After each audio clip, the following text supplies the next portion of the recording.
Ես որպես 20 թվականի պատերազմի մասնակից եւ 22 թվականին եղել եմ Վարդենիսում հենց սեպտեմբերի դեպքերի ժամանակ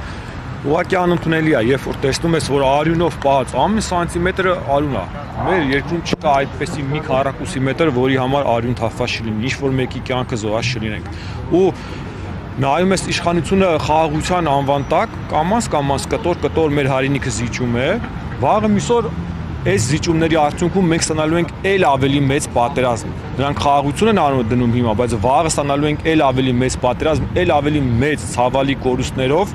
ինչ որ ունեցել ենք 20 թվականին, 23 թվականին։ Որտեղ փաստացի բարձունքների վրա են, հա։ Իհարկե, Թշնամին շատ լավ կարողանում է հաշվել իր քայլերը, նա մի օրով, երկու օրով չէ, տարիներով հաշվում է ու լինում է ինչ որ լինում է։ Արցախում էլ տեսանք, որ 20 թվականից հետո քանի անգամ բարձունքները գրավեցին եւ վերջում 23 թվականի սեպտեմբերին արդեն տեղի ունեցավ Արցախի հայաթափումը։ Կհստակեցնեք, որ բարձունքների